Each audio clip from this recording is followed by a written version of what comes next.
Okay, good morning once again, or good afternoon. Okay, so before we get started, I hope all of you got or gathered new information about how to secure our workloads, how will you manage AI-related artifacts, etc. Right? So before we begin, I'd like to share a story with all of you. Right? I'm assuming that all of you are from computer science or IT background, right? So essentially, you have been in a lab during your college days or school days, wherever you started programming. You went to a lab, a teacher would teach you something, let's say C, C++.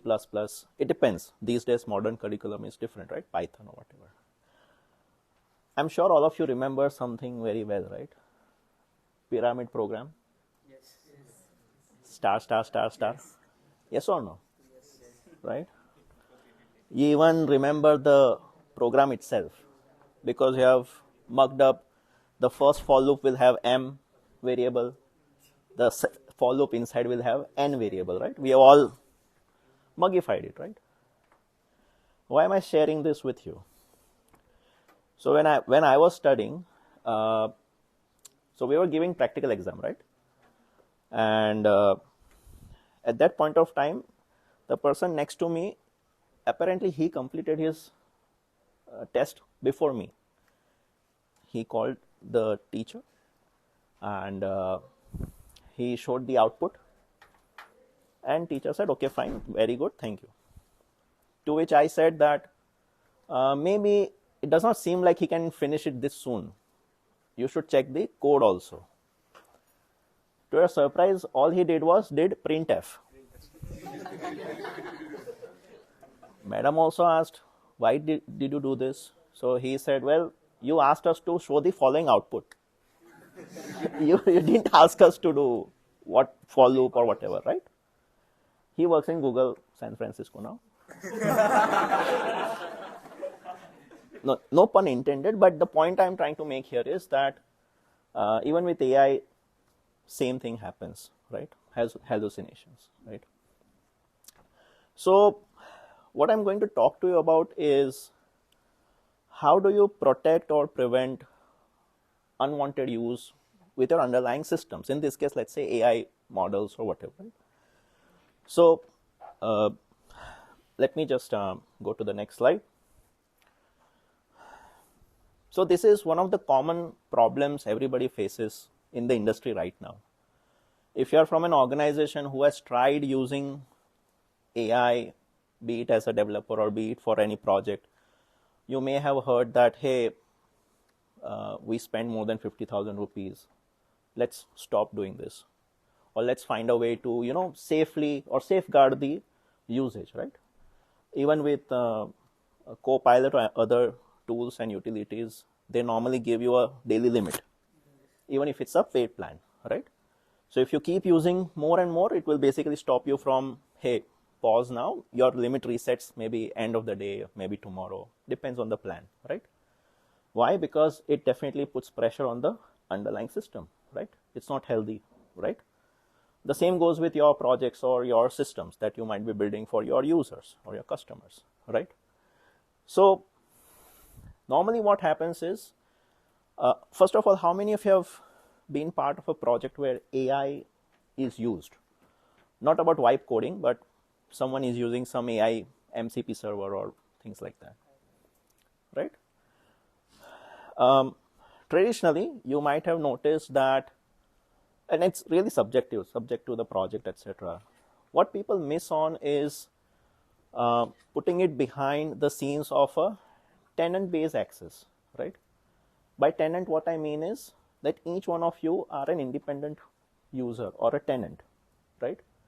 So what I mean by that is,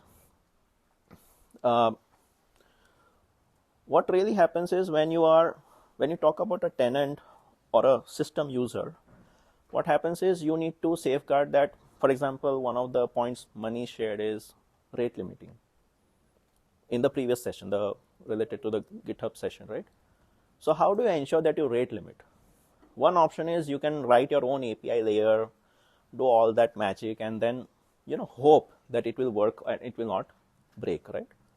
Or other option is you can rely on a gateway service like APIM, API Management Service. It's offered in Azure. And the beautiful part is that it's not limited to only Azure-based workloads.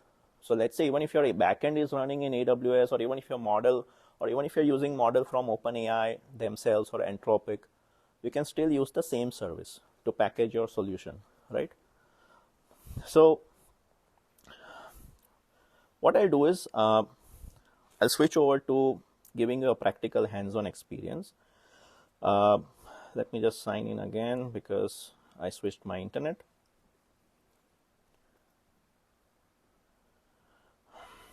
So I'm in the Azure portal, right?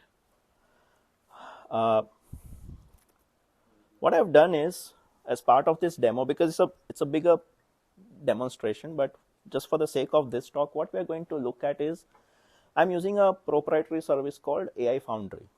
It's part of Azure, wherein you can host your own models of your choice. In simple words, you can have your own private OpenAI or private Claude Code. The problem with public models or services is that, for example, one of the traditional issues is data sovereignty.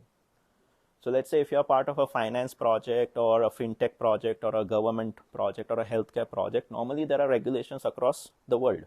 For example, if you're serving Indian customers and if you're going to store healthcare records, etc., as per norms, you cannot store it outside India, for that matter.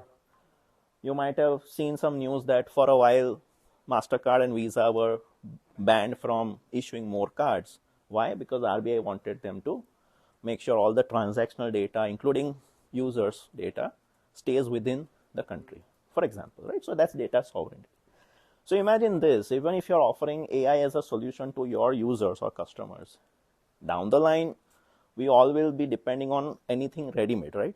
So let's say you want to use OpenAI, but due to such norms, you may not have the option to bring it or basically use the available, which is on the public side, right? Meaning from OpenAI themselves. You would like to host and manage them from your side. In that case, AI Foundry can help you do that. So we are not going to discuss a lot in this case of how model deployments work, etc. But for example, what I want to do is I'll just zoom in. This is my setup. Now you can see there are two models that I have opted for, 4.0 and 4.0 mini. I assume all of you understand why the word mini, right? Why do they exist? Why is that mini model also available or made available? Any idea? Sorry? Okay. Essentially, can we say that it is less expensive? Cost effective, less expensive, right? Why does it matter? For simple tasks, we can directly opt for such models. No, okay, let me rephrase my question. Why does it matter for us to select an efficient model? For example, if I'm doing something trivial, for example, what is Azure? Will both the models give me a similar response? It's a simple generic question, right? What is Azure? It may end up telling us about Azure as a color because it's a color palette also, right? But it may also give us some more details that, okay, Azure is a cloud offering this, that, etc., right? But obviously, because of mini model, it will essentially consume less tokens and obviously offer us a more cost-effective solution, right? So as a programmer, if you are, let's say, have you tried building a chatbot? Yes. In one way or another? Maybe an existing system, just click, click, click. But you have built a chatbot, right? You understand. You ask it something, it gives you some generic response, right? But as a programmer, your job, or as an architect, your job is to select a model that is efficient, subject to the workload, right? For example, someone was asking that which one will I use for programming? My observation is Anthropic models are better because they are better algorithmic in nature. Their understanding about algorithms is far better. It's methodological in nature. GPT is mainly derived from emotional context, human context, right? you might have also experienced something similar. But it's again subjective. You may not agree, you may disagree, it's okay. So let's say in this case, I have just two different models. It's available on my proprietary deployment. It's managed by me, it's under my tenant and things like that, right? Now, what I want to demonstrate here is that I have a GitHub repository, which I'll share with you, and you guys can also try that later. So let me zoom in. I hope it is readable enough, right? Now, what I've created here is, it's a simple .NET solution, right? So for example, it's an API, and it's using minimal API. Let me just close this terminal, right? And let me just expand.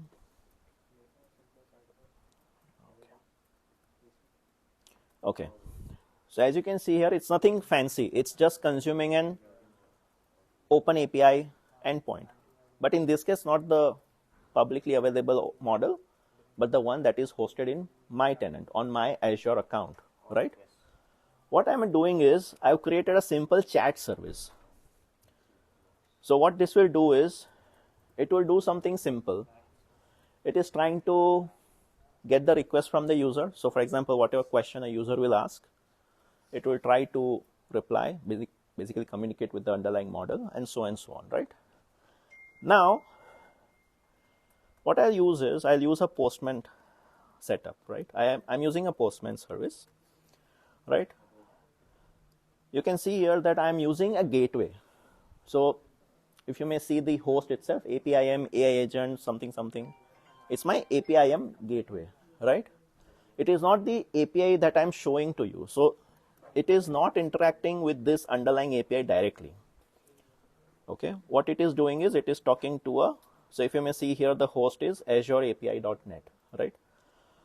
What I'm going to do is, if you may see here in the request body, it is only one value, message, what is Azure APIM, etc., right? So for example, if I click send right now, let us see how much time it takes, right? By the way, I'm hosting my API on a free tier. So one of the reasons it is not going to be very fast is because it's a free tier service, right? So my question is very simple. What is Azure API something, right?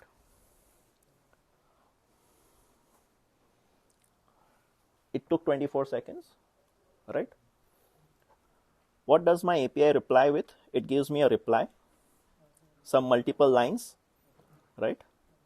And in order to understand how my logic or my gatekeeping is working, I have filtered out how many tokens it consumes. So if I scroll further in my response, you will see some token attributes, right? Completed, etc., right? Total tokens. So in this request, it took more than 300 tokens, right? Not very nice. We want to save it, right? And you may notice it took 24 seconds, right? But if, by the way, if I go to headers, you can see that I'm using something called as a subscription key.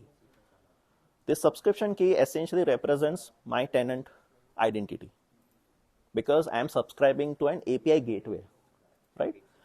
So it is similar to what you do with, let's say, when you use OpenAPI, right? You will basically go to their portal as a developer. You'll get a key and a secret, whatever they use, right? And you map it into your project and you start using. It is something similar. The only differentiator here is that I'm using the APIM gateway, right? So now, if I try to send it again, you will notice, for some reason, my response is apparently quicker. It is close to 1 second, but much better. Let me spontaneously click again. Now it's down to 200 milliseconds. Let me do it again. So I'll keep trying, and more or less it is in the range of less than 300 milliseconds. This is better than what we just saw. Yes. Did I do anything different than what I started with? I'm just sending the request just again, and somehow system is able to return a cached response, right? For example, if I scroll down, you may notice it is still taking the same amount of token. But the catch here is it is not even talking to the model. The underlying gateway is already cached this response and it's just giving me back the same response that originally collected. My cache window is 5 minutes, for example. It can be different for your use case, right? It can be different for different endpoints, right? So if I go to Azure,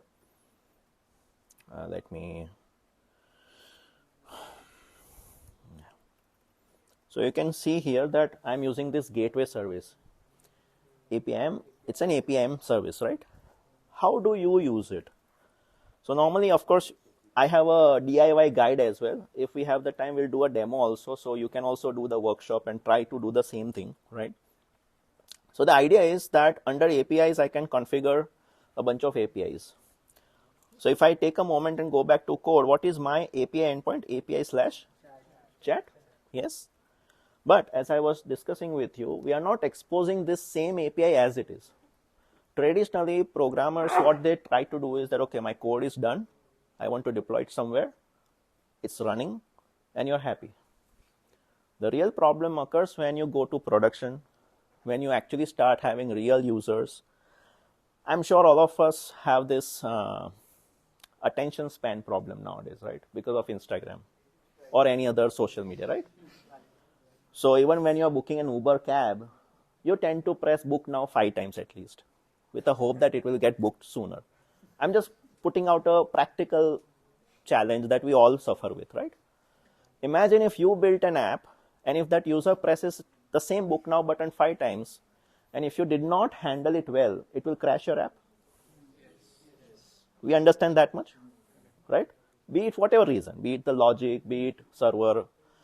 Worst case, imagine that someone is like you who is smart enough to figure out that, okay, boss, this is accepting my request. Let me do DDoS. What is DDoS? If I burst it with n number of thousands of requests, the server tend to get overloaded. Hence, it affects the business. Right. We understand that much? Yes or no? Right? So this API gateway further lets you define policies. So for example, and by the way, before we go to the policy part, which is part of the same thing, so if you see here, somewhere there, I've labeled it as AI agent demo. So that's something you can set. It's a label. You can see that I have only one endpoint managed there, which is API chat, right? However, the interesting part here is the policy. So I have the policies here. Okay. So it's an XML code block, which is understood by my gateway, right? It is not part of your code. So as a developer, you don't have to bring it into your .NET or Python or Java or whatever you're using. You don't have to care about this as a programmer. This is managed on the gateway side, right? So for example, what am I doing is I'm doing some rate limiting, right? So I was saying that it is 5 minutes. It is not 5 minutes. It's in 6 seconds. So that is 1 minute, right?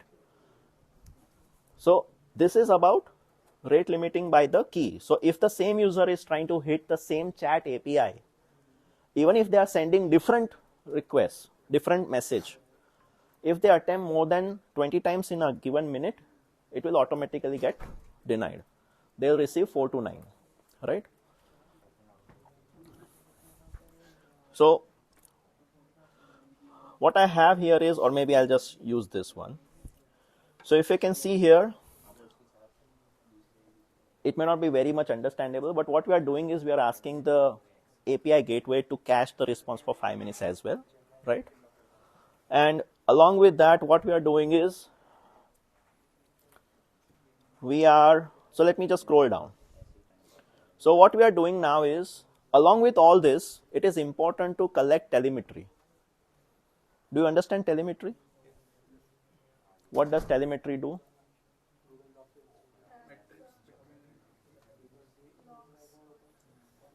No, telemetry is not just logs. Logs can be part of it. Gives you different data points. Application statistics.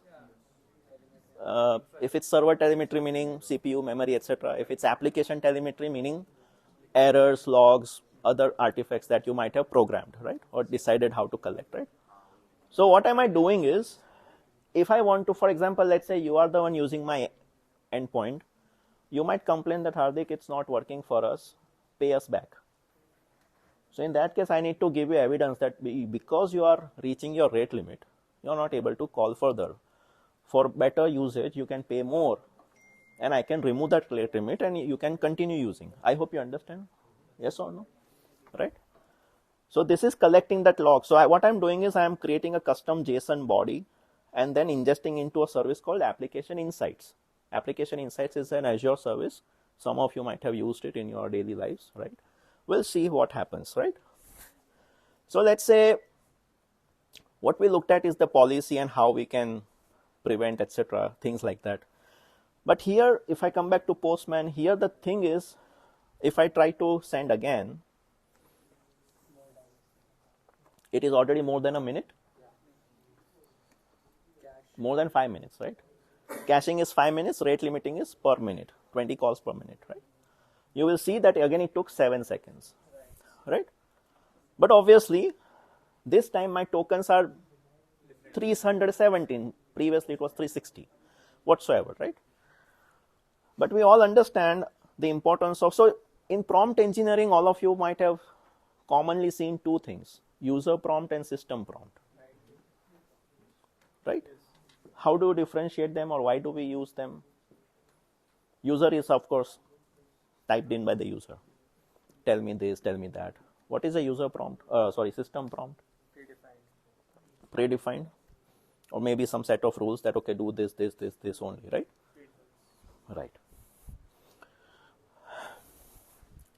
Also, in the current selection, you will notice that by default, my gateway is talking to the model. I showed you two models that are available in my deployment, right?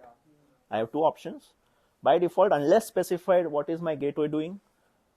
4.0, the default one, the larger one, right? So, for an example, if I go to the next tab, and if I go here, you will notice I have programmed it such a way that I can explicitly say that, okay, use this model. There are two flavors that my deployment supports, right?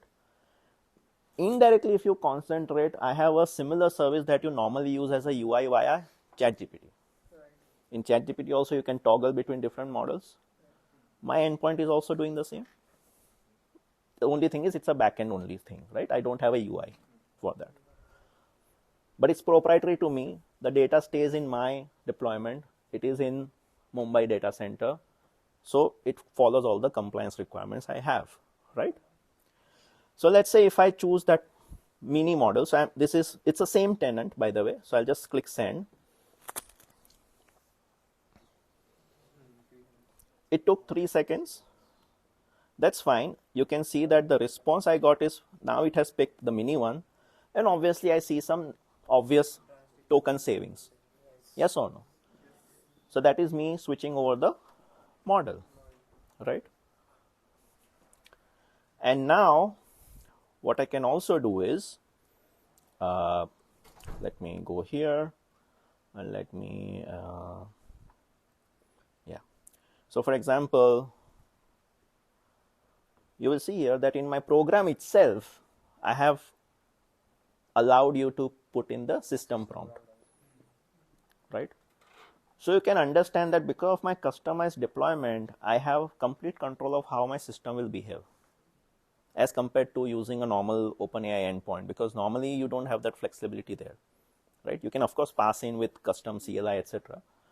So let's say this is what I want to use, right? And I'll just click send as it is. You will see that compared to the previous two examples, obviously my total tokens are 100 or in the range of 100. More importantly, compared to a larger response, I'm now getting a concise response.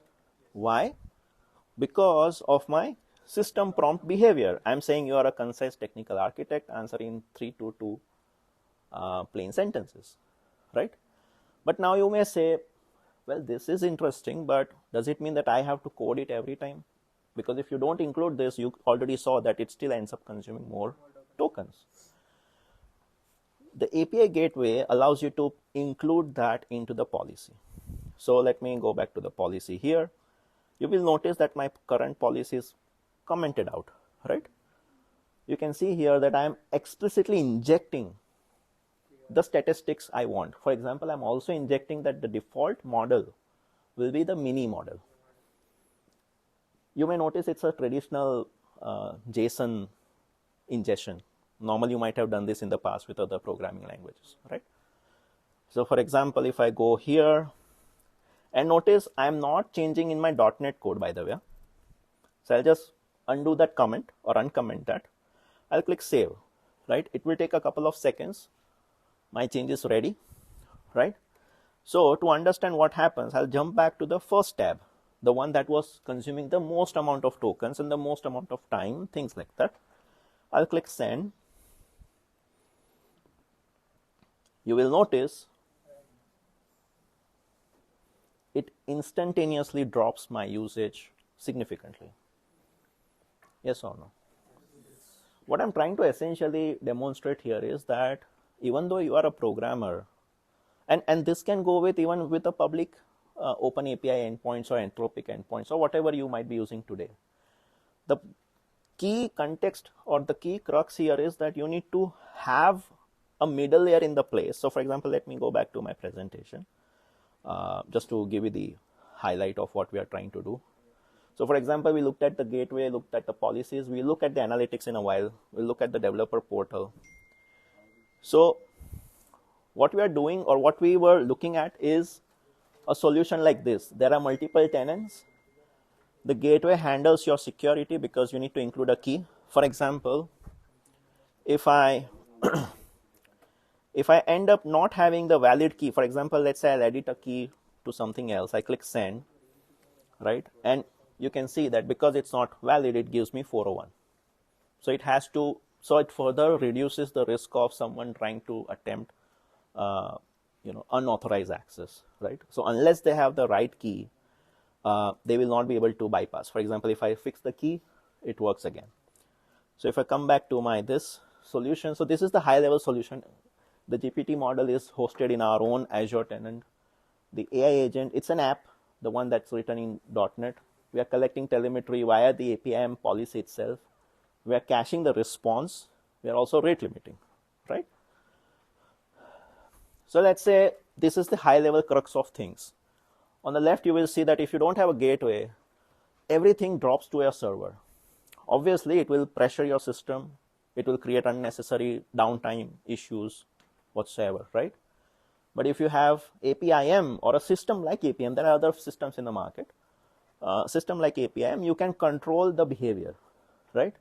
You can deny requests, you can have policies around it, making sure that your system is safe and reliable, right? This is something we were trying to see, and this is something we just saw, like what happens if you don't have the system prompt, what happens if I define a system prompt by default, and you can see the cost savings are considerable, right? With just that change. I have not changed my model. I have not changed the question I'm asking.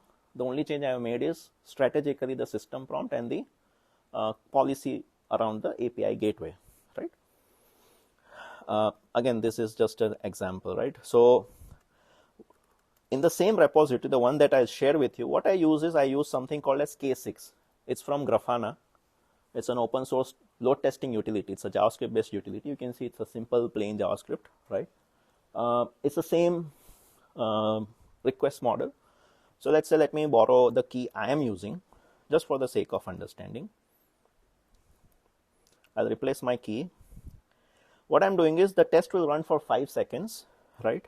And it will simulate a virtual use. It will simulate a scenario like it is being called by 200 virtual users at the same time, right? So for example, if I open up, let's say open integrated terminal. Yes.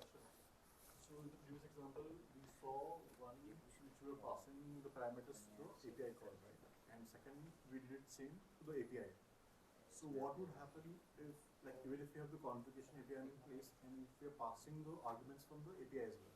So The policy will be the superseding everything that you do. But it was just an example that normally a developer will, because from a developer's perspective, what they do is they do it from a code level, because that's the intuition they work with. The important significance is that you can offload that intuition to a gateway, something like APIM, and bring it there as a centralized policy. And hence you can ensure that everything is safeguarded and more reliable. Because sometimes as a programmer, if you do not inject the right JSON structure or whatsoever, it might again end up giving you problems, right? So let's say if I'm looking at this, so via K6, so I've installed, it's a CLI, you can install it before you run it, right? Whenever you do it at home. So let's say if I do this load test right now, do you see it's now giving me 429, right? And of course, K6 is very interesting utility. It gives you all the stats and everything else. So you will see here that out of total 125 requests, 106 failed. It's not actually failed, it's just getting denied, 429, right? And of course, you can see the response also. So you can, if I scroll further, you can see the right message. Interestingly enough, the rate limiting we are looking at is per tenant, right? So just for the sake of understanding, I have two subscriptions. The one we were looking at is tenant A, but I also have a different tenant called tenant B, right? So let me, oops, sorry. Yeah. Don't use my keys, huh? So let me modify the key for tenant B. And if everything's okay, even though currently tenant A is still restricted, if I run this, it will also eventually get denied because, again, it has also exit. What I'm trying to say is it gives you isolation across tenants. So the rate limits, etc., the policy that we are looking at, and again, you can configure also across paths, across routes. So let's say if you have a scenario where you have different routes where you want to have different rate limits. For example, login API, you want to maybe generally keep it open because someone wants to get a token. So you may not care much. But something which is more protected or more privileged, you might want to do some rate limit subject to, let's say, how much data calls or other factors you can decide, right, in the policy itself. In this case, I am rate limiting by the key, right? So if I try again, it will basically get denied, right?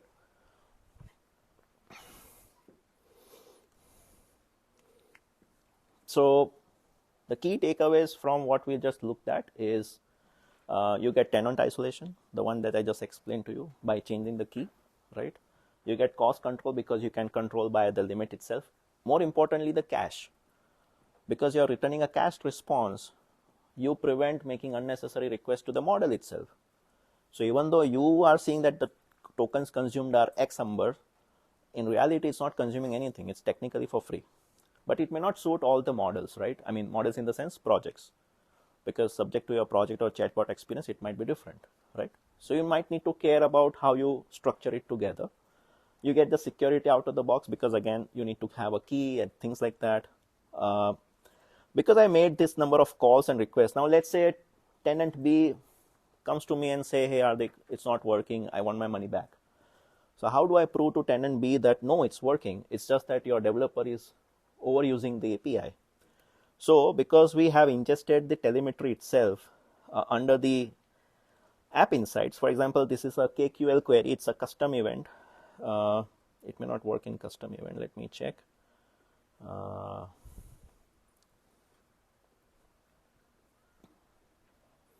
It's, by the way, traces. So I'll just run this trace.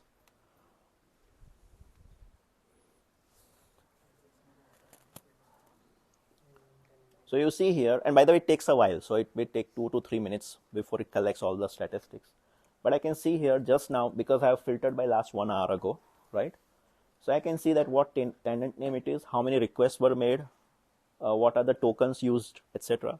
So indirectly, I can further ingest that into my analytical pipeline and also put it into a billing system. So actually, I can charge you how much token you are using and things like that, for example. So you can further utilize it for a variety of reasons. And you can see here that how many times you have missed the cache. So it may not be readable, but it's somewhere on the end of this table.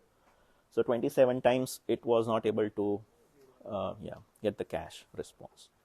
Yes. So is it the KV cache we are talking about, cache miss, or we are just storing the entire response? Entire response.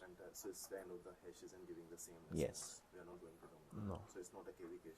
No.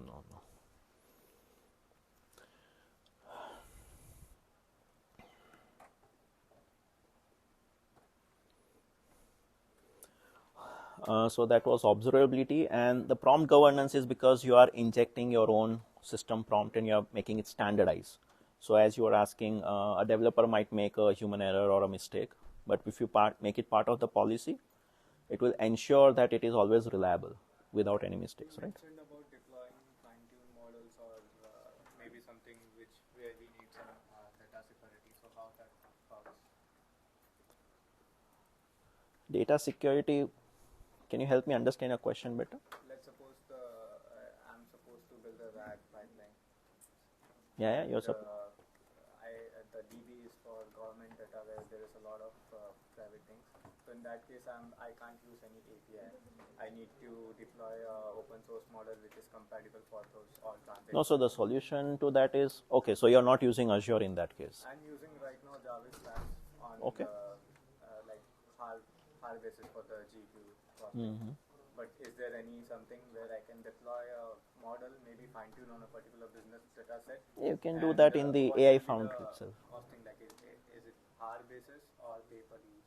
Again, same token-based billing. Pay per use. Yes. But it's normally cheaper than what you pay, let's say, not cheaper, but it will be more expensive than using traditional OpenAI or Anthropic models. Because there you're paying, let's say, $20 a month.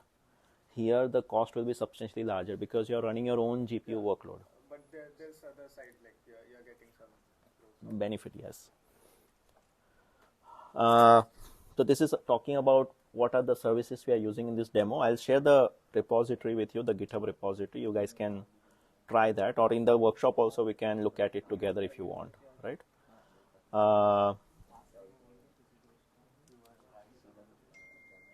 So yeah, this is my email.